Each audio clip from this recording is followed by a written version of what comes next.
This year, I am pleased to start the awards presentation with the announcement of a new honor, the Norman R. Augustine Senior Scholar. This designation recognizes an outstanding staff member who will act as an advisor to the NAE president and aid in the development and execution of NAE program activities. The prestigious position was created and endowed by Norman R. Augustine and Lockheed Martin, where Norm served as chair and CEO. As a member of both the NAE and the NAS, he is a leader and visionary, highly respected among leaders in industry, government, and academia. Norm was the chair of the NAE from 1994 to 1996, when he paved the way for the first comprehensive academy-wide fundraising campaign. His leadership and philanthropy are evident today with this endowed fund. He has chaired several high-profile academy studies, most notably the one that produced Rising Above the Gathering Storm, a report that helped bring about the America Competes Act. He served for 16 years on the President's Council of Advisors on Science and Technology, PCAST, and is a recipient of the National Medal of Technology. He has 35 honorary degrees.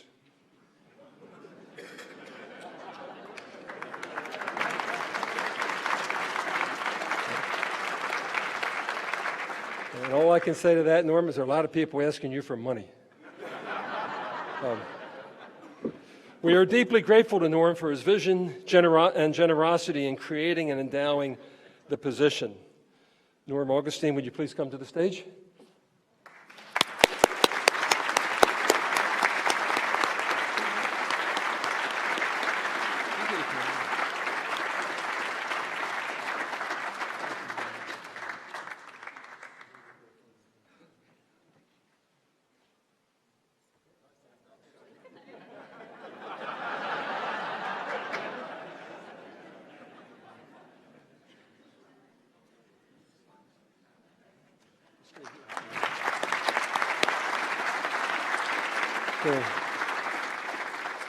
And now I'm delighted to announce the inaugural Norman R. Augustine Senior Scholar, Guru Madhavan, Director of the NAE Program Office and a colleague.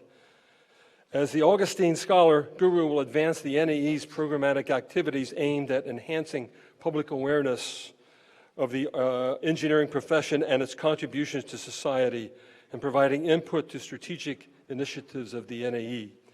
He will work to expand the use of systems engineering methods across numerous areas of public policy. Guru came to the Academy in 2008 as a Mirzayan Policy Fellow and has led studies on cancer, vaccines, making prescription medicines affordable, and other topics related to health and medicine. Guru has served as a technical advisor to the Department of Health and Human Services, and he has experience in the business sector related to development of medical devices.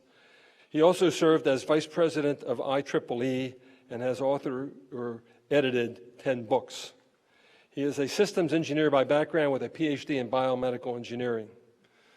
Please join me in welcoming our good friend, Guru Madhavan, the inaugural Norman R. Augustine Senior Scholar, to the stage for a proper thank you and photo.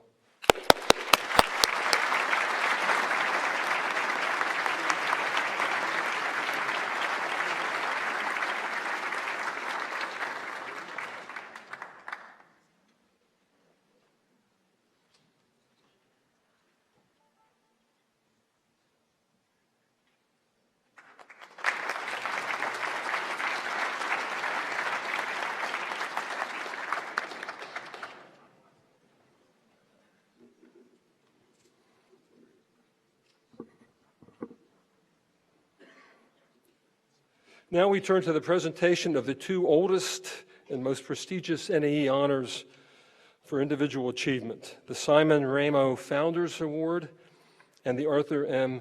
Beaky Award. Previous recipients of the Remo Founders and Beaky Awards are here today. For the Ramos Founders Award, we have NAE President Dan Moat and Rosina Beaky and Nicholas Peppas. For the Beaky Award, Anita Jones, and Beaky Narayana Murthy. The first time I've come close on Beaky's last name. The Cyma Remo Founders Award honors the outstanding NAE member or foreign member who has upheld the ideals and principles of NAE through professional, educational, and personal achievements. In 2012, the Founders Award was renamed and endowed by the Keck Foundation in honor of NAE founding member Simon Remo on the occasion of his 100th birthday and in celebration of the NAE's 50th anniversary. Simon Remo was in the first class, 1964. Cy passed away in 2016 at the age of 103. The Arthur M. Biko Award recognizes an engineer who has been actively involved in determining U.S. science and technology policy, promoting technological development, and contributing to the enhancement of relations between industry, government, and academia. Dr. Beaky was a senior VP for corporate technology at GE and a member of the NAE Council who spoke out for the advancement of engineering and technology. I thank the 2019 Awards Committee for their good work in carrying out these important award selection responsibilities. Committee Chair Maxine Savitz, retired General Manager of Technology and Partnerships at Honeywell Incorporated and former NAE Vice President and Council Member, will present the awards. I invite Gordon England and Maxine Savitz and to come to the stage, join us on stage.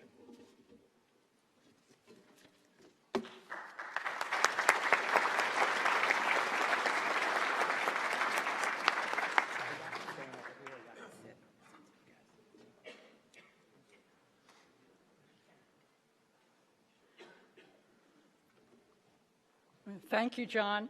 And I'd like to thank the 2019 Award Committee members and to recognize those who are here today. Immediate past Chair Ray Bachman, Vice Chair Christina Johnson, and members Jim Brearley, Andrea Goldsmith, and Wesley Harris. I'd also like to thank the staff of Deborah Young and Darrell West, who do excellent work and make our job really possible. And now it gives me great pleasure to present the Simon Remo Founders Award to Dr. Cato T. Lorenzen, quote, for fundamental, critical, and groundbreaking scientific advances in the engineering of tissues, guiding technology and science policy, and promoting diversity and excellence in science, end of quote. Dr. Lorenzen is an engineer, scientist, and surgeon. At the University of Connecticut, he is a university professor, which is the school's highest honor, and there have only been 8 people holding this title in the 138th years of the university. He is also Professor of Chemical and Biomolecular Engineering, Material Science and Engineering, and Biomedical Engineering, the Albert and Wilda Van Duysen Distinguished Endowed Professor of Orthopedic Surgery, and the CEO of the Connecticut Convergence Institute for Translation to Regenerative Engineering. He's a recognized world leader in biomaterials, nanotechnology, stem cell science, drug delivery systems, and a field he has pioneered, regenerative engineering. He and his colleagues were the first to develop nanofiber technologies for tissue regeneration, and his group led the development and understanding of polymer ceramic systems for bone regeneration. In recognition of his considerable accomplishments and contributions, Dr. Lorenzen received the National Medal of Technology and Innovation. As a member of both the NAE and the NAM, he has also been very active with the academies, serving on committees too numerous to mention them all, but he is currently chair of the Roundtable on Black Men and Women in Science, Engineering, and Medicine, and a member of the Advisory Committee for New Voices in Science, Engineering, and Medicine, and the NAM Forum on Regenerative Medicine. I'm very pleased to present the Cyma Remo Foundation Funders Award to Dr. Cato Lawrence. Dr. Lorenzen, please come.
Well, first, thank you, National Academy of Engineering, for awarding me this singular honor. Regenerative engineering is the convergence of technologies that a generation ago might not be thought to be connected. And so I am humbled that the work I've accomplished in creating a fundamentally new field has been acknowledged by the National Academy of Engineering. The work continues to provide new knowledge, new science, and ultimately provides new solutions for those I consider the ultimate heroes, our patients. I am the first engineer physician to receive the Founders Award, and I believe that engineering, which is the bridge between science and society, has as its future revolutionizing medical care in the coming decades. It is my belief that the improvement in outcomes of patients in the century will largely hinge on the convergence of engineering principles with the life sciences. I am also the first Black person to receive the Founders Award of the National Academy of Engineering. And I want to make sure that the importance of the struggle of Black people have had collectively for me to be here today is not lost. In the words of the Negro National Anthem, "Stony the road we trod, bitter the chastening rod, felt in the days when hope, unborn, had died." We have come over a way that with tears has been watered. We have come treading our path through the blood of the slaughtered. And in the words of Maya Angelou, I am a black ocean, leaping and wide, welling and swelling, I bear in the tide, bringing the gifts that my ancestors gave. I am the dream and the hope of the slave. I rise. I rise. I rise. I am appreciative. And as my friend Richard Farr believes, being appreciative is a cornerstone of one's being. I would like to first provide my appreciation to Professor Robert Langer, my mentor, who taught me how to be a scientist and is responsible for so much good in my career and in my life. Bob, thank you. I want to thank those who helped provide guidance and inspiration to me scientifically, including Professor Nicholas Pepys, who is here today, Professor Shu Chen, Professor Y.C. Feng, who with Nick are actually Founders Awards winners. I want to thank my science family, Professor Lakshmi Nair, Professor Yusuf Khan, and Professor Kevin Lowe, all former students who each have moved multiple times to stay with me. I am appreciative. I want to acknowledge and thank the Academy presidents I've worked with over the years, including Dan Moat, Victor Zhao, Harvey Feinberg, and dear Charles Vest, who first befriended me when I was a faculty member at MIT. This life would not have been possible but for my parents, Helen I. Moorhead Lorenzen, MD, and Mr. Cyril Lorenzen. My mom was a family doctor who delivered compassionate care, performed surgical procedures, and had a lab on the first floor of our house. And my dad was a master carpenter and inventor. So my life in many ways is a tribute to them. For both my parents, mens et manus was the theme. In other words, mind and hand were equally important to cultivate. Thus, I am an engineer and an orthopedic surgeon, both fields bringing mens et manus to bear. There is a Chiwa African proverb that states that a child brought up where there is dancing cannot fail to dance. I can attest to the veracity of this. My siblings and I grew up in an intellectual environment that could be likened to a discotheque meeting a ballet studio. To my late parents, I am appreciative. Finally, my greatest discovery, scientific or otherwise, has been my wife and life partner, Cynthia Lorenzen. We've spent over 70% of our adult lives together, And to paraphrase the artist Neo, and I hope people know who Neo is, otherwise won't mean anything, we are a true force when we're together. We are blessed with 3 wonderful children, Cato, Michaela, and Victoria. They are truly the joy of our lives. So to my wife and children, I love you. Thank you. I am appreciative. I want to close again thanking the National Academy of Engineering for bestowing upon me the Simon Remo Founders Award. Since I'm provided a very short time for my remarks, I will not be able to have an extended discussion on my philosophy of life. So I will just leave you all just one piece of philosophical advice from what I've gleaned from my life to date. Love more, worry less, and above all, be appreciative. Thank you.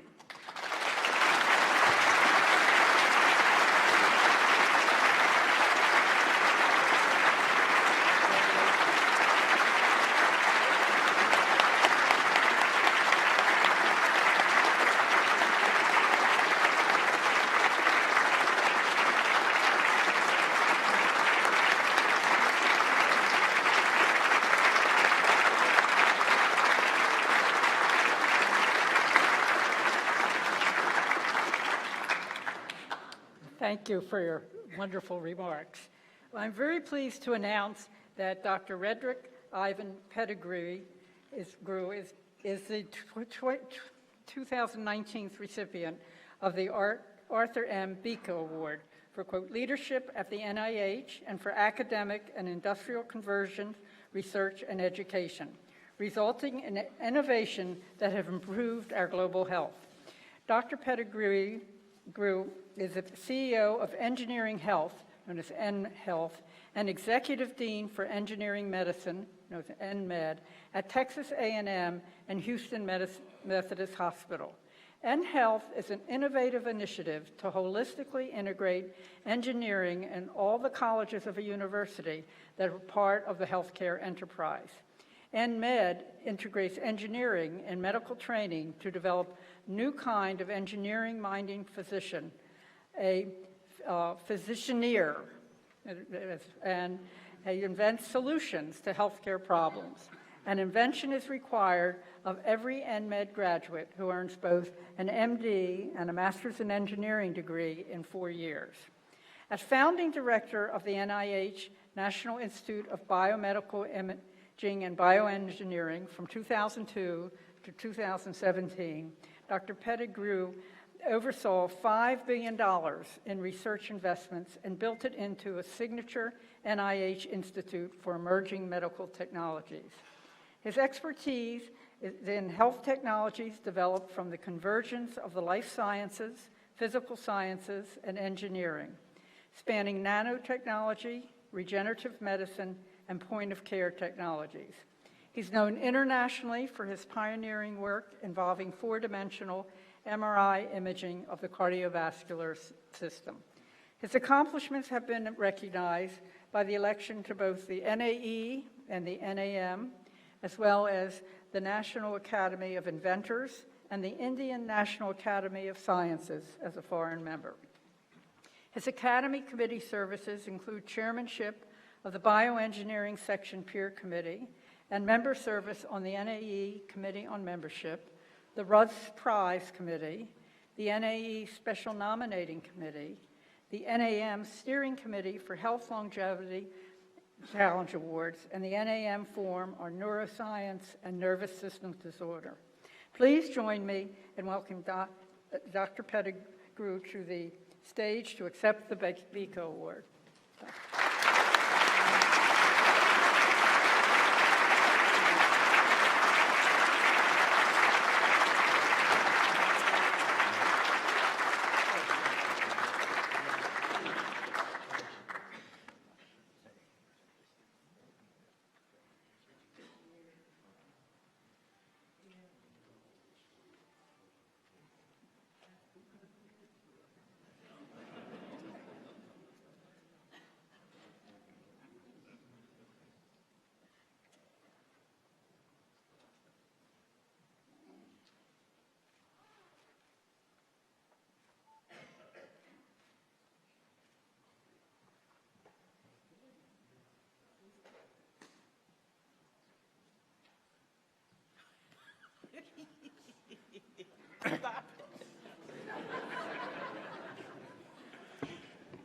I'll let you in on a secret. I was kidding her about the 5-minute limit on our speeches. Good afternoon, everyone. To President John Anderson, Chairman Gordon England, and Awards Committee Chairperson Maxine Savitz, and to past President Dan Moat, who called to inform me of this committee decision. I am so deeply appreciative of this wonderful and historic award. To the committee chair, Savitz, and all those involved in your committee's deliberations, I thank you. To the nominators and supporters, no doubt some of those individuals are in this audience, I thank you. To my 35 years of colleagues along the way, across industry and 3 institutions, I thank you all. But I want to briefly cite A.V. Lakshminarayanan, my industry mentor from whom I really learned MR physics, Bill Casarella, Bob Niram, Don Giddens at Emory, Georgia Tech, supporters at the start of my career. Doug Maynard and Shu Chen, critical to the creation of NIBIB, that's the National Institute of Biomedical Imaging and Bioengineering at the NIH. And they have been career-long mentors. And my dear friend and colleague, Larry Tabak and Francis Collins at the NIH, both strong supporters. Though I did not personally know Arthur Biko, I have marveled at his history and his professional life. An international statesman for engineering, a steadfast advocate for science and technology, an advisor to the government and academia, a top-level industrial executive, and an innovator relentlessly focused on the application of research to societal needs. Truly a man for all seasons. So, what a humbling experience to receive an award named in recognition of such a person. And what a great honor for one's life work to be recognized by your colleagues and your peers. All of us are privileged to work in a field that contributes so profoundly to the betterment and quality of life on this planet. In fact, engineering has indeed been transformative for the global society. We know this. Modern medicine, for example, simply would not be possible without engineering, and the same can be said for all sectors of society. Moreover, what the future holds is staggering to consider. There is realistic hope to meet currently daunting challenges, such as readily available modern precision medicine across the planet, including the world's vast underserved populations, Alzheimer's treatments commensurate with the recent advances in detection, immunoengineering to control the immune system, which is so critical to so many of our most devastating diseases, and engineered molecular therapies for an array of illnesses that have no current effective treatments. Indeed, these challenges can be addressed through converged approaches, with engineering playing the role of catalyzing discovery and translating these discoveries into practical advances that improve well-being. This is our imperative and our responsibility, which we all embrace. In sum, for healthcare, engineering medicine can help achieve the overarching goal of good health for the entirety of our lives. I would like to acknowledge my family in the audience and at home. Critical family commitments prevented the attendance of my wife, Robin, and son, Rory Pettigrew. They are indeed my immediate and most dedicated support system. But with me are my dear cousin, Denisha Willis, who is so devoted to her cousin that she's here even though her twin sons are right now playing soccer and being coached by her husband, their father. My adopted sister, Lillian Ashley, and NIH colleagues, Doctors Peter Basser, Shadi Mamagani, Bruce Trumberg, and Michael Cheatham, formerly of the State Department and now at NIH, and my new colleague from Texas A&M, Cynthia Hipwell. I also must recognize my deceased parents, Edwina and C.W. Pettigrew. If they were here today, I can assure you that they would be among the proudest of persons in this galaxy. But more than proud, they would be most pleased to know that the profession I have entered is so meaningful and has brought so much good to so many. I want to leave you with one bit of philosophy as well. This comes from the storied past president of Morehouse College, mentor of Martin Luther King. And it's relevant to this organization because of our focus on impact. It must be borne in mind that the tragedy in life does not lie in not reaching your goals. The tragedy in life lies in having no goals to reach. It's not a disaster to die with your dreams unfulfilled, but it is a disaster to have no dreams. It is not a calamity to not reach the stars, but it is a calamity to have no stars for which to reach. It is not failure, but low aim that is sin. I do thank you all.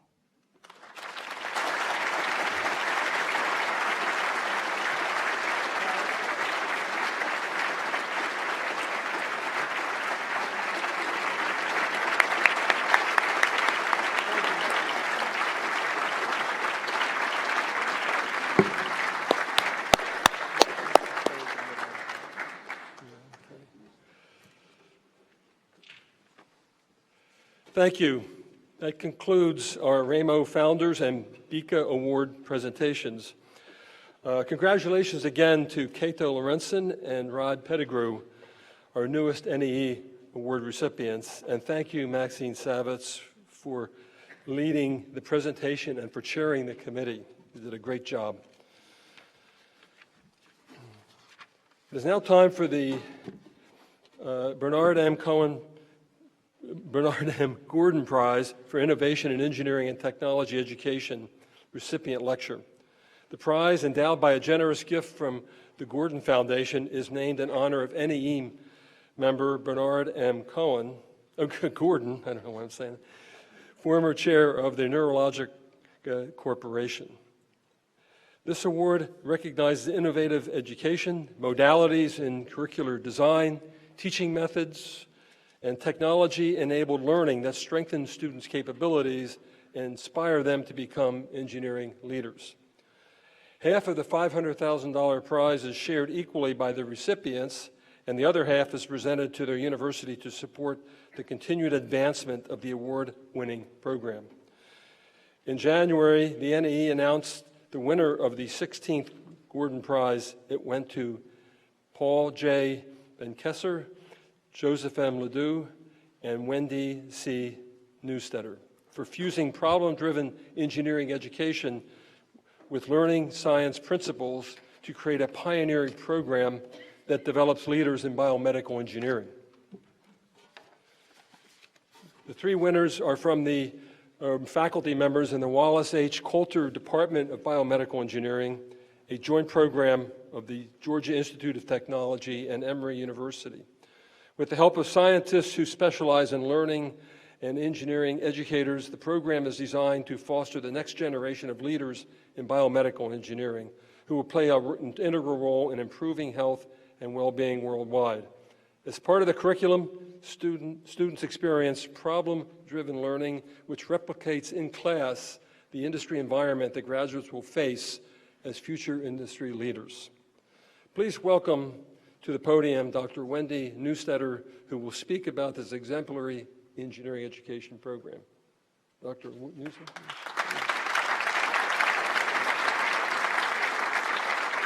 Congratulations.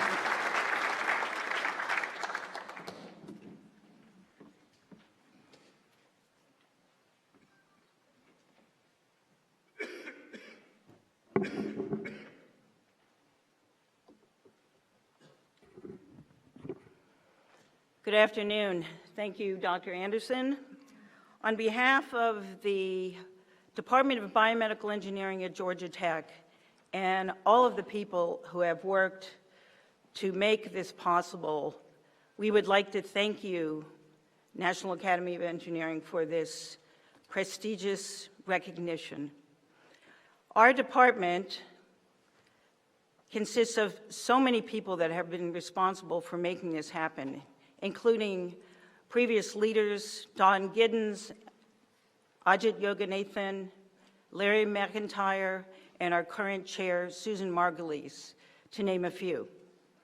They say it takes a village, but in fact it takes a department to actually undertake significant curricular innovation.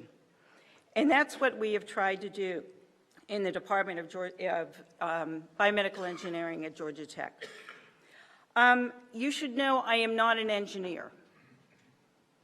I am a learning and cognitive scientist. So today I would like to share with you how we begin to think about and design optimal learning environments that create the kind of engineers that will take on the challenges that Dr. Lorenzen and Dr. Pettigrew have taken on, and all of you in this audience today. So I want to start with the actual title of this talk. Our department aims to empower students to be agents of their own learning who are fearless leaders in the face of a complex problem. That is our goal. Oh, wait, you're not. Oh, why didn't someone tell me that?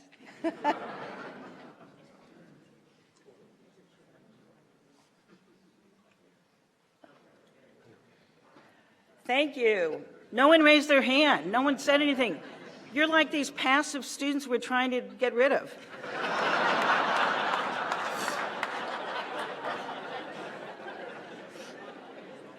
And here they are.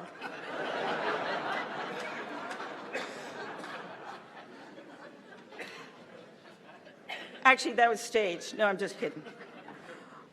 So what we see coming into our universities today, and I would warrant that every single one of us is seeing these kinds of students. They are passive, they're dependent, and they're risk averse. And we can thank our politicians for that, because they've been meddling too much in K through 12 education and insisting on too much testing, when in fact what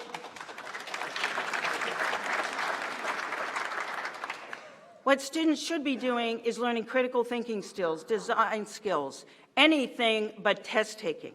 So we need to create students who actually are empowered, who are agents of their own learning. And when I say that, it means instead of waiting for the faculty member to tell them what to do, they are looking for their knowledge gaps.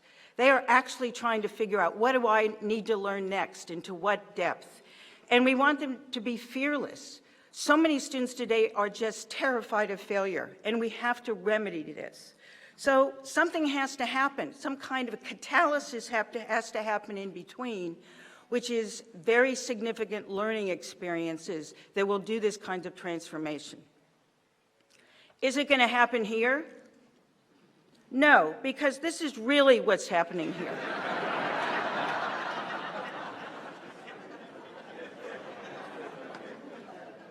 He's trading stocks. or looking in Instagram. So we need new models for our students to take on the challenges facing mankind today. So why are we stuck with this model? We're stuck with the old version of learning, which is the transmission model of learning, instantiated in the lecture mode. Now, if you look at this visual and start to deconstruct it, you could say some very specific things about the relationship that we see here. On the one hand, there's a hierarchical power relationship. You've got this big-headed faculty member pouring knowledge, making banking deposits into the head of this small little person. And this is really a deficit model of the student, and it creates passive students' independencies. We can also see that the faculty member has total control over the amount and speed of the information put into the student's head. That means the student's dependent on the faculty to get all their learning, but at the same time it means they're risk averse because they don't have any control of what's going on. And then finally, evaluation and assessment practices measure solo performance. In industry or in research, you work together, you work collaboratively, and that diminishes the sense of fear because you have other people that have your back. So we don't want that model anymore. We need a new model, an interactive model. You may not like this because your head got smaller.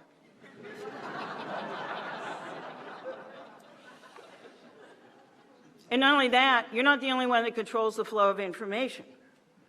So what we've got here is a distributed model of relationships between the faculty member and the student, where the student isn't viewed as a deficit, but actually comes in with assets. This begins to empower students.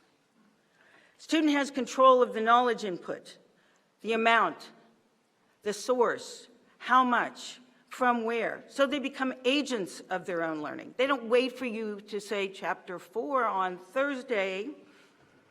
There's an equal contribution to the system, and that equal contribution entails collaborative partnerships, which reduces fear, it reduces anxiety, and it begins to tell students, I've got your back, we've got your back, so they can be more fearless. So here are some models that we have been working on for the last few years. This is not a student study group, this is a classroom. This is a problem-solving studio. And this is another one. This is a problem-based learning classroom. These don't look like classrooms, these look like after-hour meeting sessions for the students, but they are not. This is our problem-driven learning environment. So what do I mean by that? Well, it really has two critical features.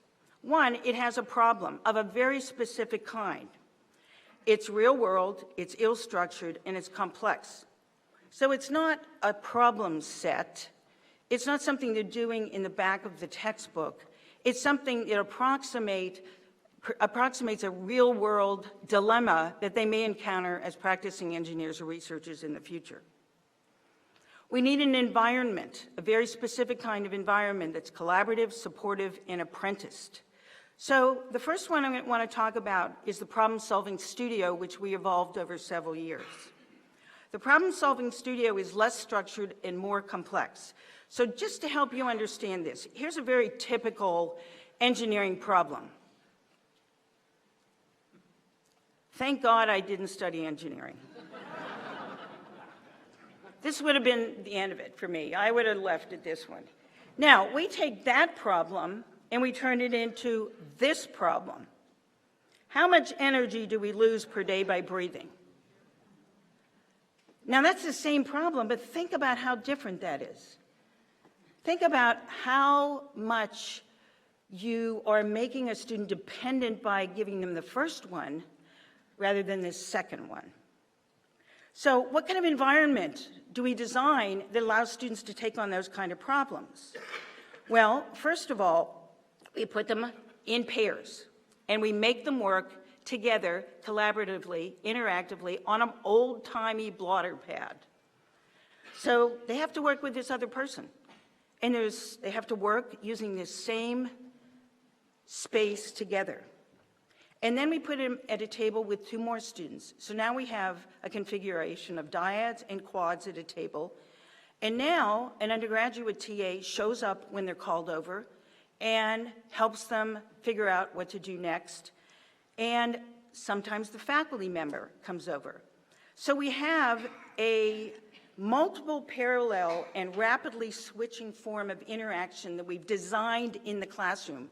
You'll notice I haven't mentioned one course, I haven't talked about any kind of curricular sequence. I'm talking about the learning experience. So let me unpack that a little further. Here are the different forms of interactions that students can participate in. They can be on a pair, working on their blotter pad. Or they can say, let's talk to the people across the table with us because we're stuck here. Let's see if they can figure it out. Or now they're all stuck and they call the TA or the faculty member over to the table and they have an interaction there.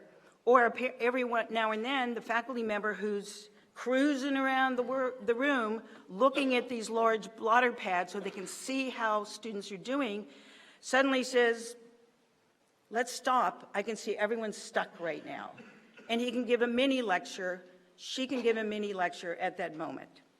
So this is the kind of interaction we are trying to support in this classroom. So I did a really lousy video of one of these classes this week, and hopefully you'll get a sense of it.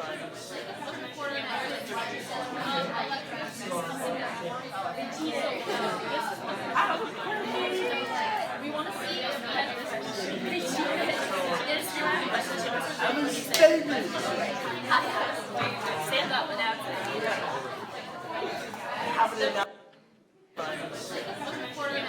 Sorry. Now, you're probably thinking, oh, that must be a design class. That is not a design class. That's the first course in our curriculum. Principles of Conservation Mass Energy Balance is a hardcore course that up to 26 to 28% of the students in the United States fail, or DWF. So we're trying to address that by having this kind of interaction there.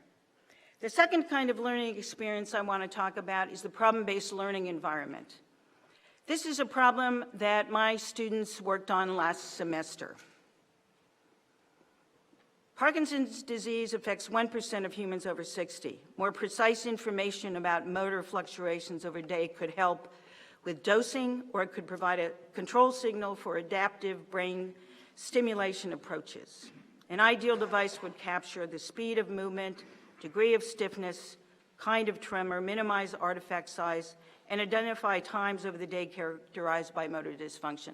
So we dropped that onto a team of 8 students at the beginning of the semester and say, start. These are sophomores. They haven't taken most of the courses that could be useful in this course. And so you say, well, why are you having them do that? Because this is the real deal. This is a real world environment. We're trying to train them to be fearless. We're trying to empower them. We're trying to make them agents of their own learning. And if we constrain the problem terribly, we're not going to do any of that. So we have special rooms for this. 10 by 10 rooms, writable walls to the ceiling. And this particular semester, I have 144 students in that class. I have 18 TAs, and I have 5 faculty assigned to a sophomore level course. Highly resourced, unique in that regard. So I have another poorly done video for you so you can get a sense of what this looks like. This was from my class last week. That would be a free body diagram. Did you hear them say free body diagram twice? Spontaneously? So this is our model. How can we transform students who come into us passive, dependent, risk-averse, and turn them into empowered, agentive learners who are fearless? But guess what? Faculty need to learn too. Sometimes you're passive, dependent on the textbook, fearful of trying something new in the classroom. So how do we empower our faculty? How do we make them agents of their own learning so they want to learn new and different ways of doing things? And how do we make them fearless in being more innovative in the classroom? Well, we have 3 ways of doing that. These are very intentional. New faculty to our department are put into the problem-based learning environment, regardless of whether they're an eminent scholar or a junior faculty with their first teaching assignment. We also put them into the problem-solving studio as well, and then we also have course design teams and help them out by having them members of those teams. Now, each one of these is different. In the PBL environment, there is no overhead. Everything has been designed, everything is there, and you just drop them in to this environment and they experience without having to do anything. We refer to this as an incubator course. We can incubate the faculty to a different way of thinking about engaging with students, a different way of designing learning opportunities. And what we find for many of our junior faculty, they find that running the PBL teams is making them more effective leading their research laboratories. In the problem-solving studio, that is team taught. So we get to have peer coaching, and we get to have faculty working together to continue to innovate in the problem-solving environment. And then for the learning design teams, we always have a learning scientist on that team, and we also give course release time. So these are some of the ways that we are trying to achieve faculty development in a way so that everyone, every leader, every faculty member can become an educational innovator in the department. So I recently said to our career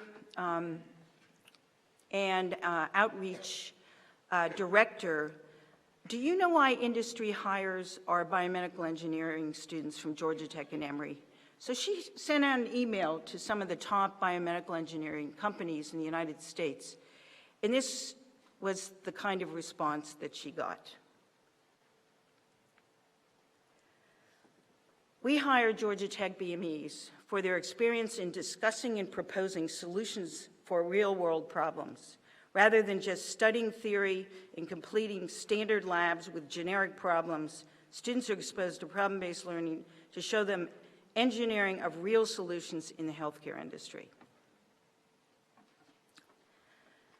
We hire Georgia Tech biomedical engineers because they are ready for life.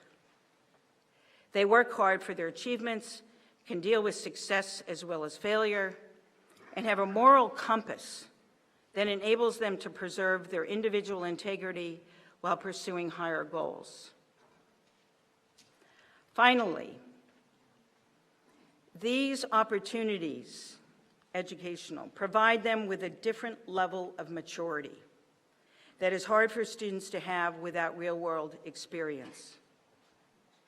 While interviewing candidates are guaranteed to meet highly motivated people, I'm inspired by their vigor to accomplish so much during their college years. So you'll notice I haven't talked about one course. I haven't talked about anything technical. I haven't talked about a string of curricular, technically focused experiences. I'm talking about thinking about the type of person you want to graduate from your programs. What are the characteristics of that person? And what are you doing in your learning environments to ensure that the students walking out of your department have catalyzed in the way that you want them to? So I want to thank the Academy once again for recognizing the work that we are doing at Georgia Tech and Emory for fusing problem-driven engineering education with learning science principles to create a pioneering program that develops leaders in biomedical engineering. Thank you very much.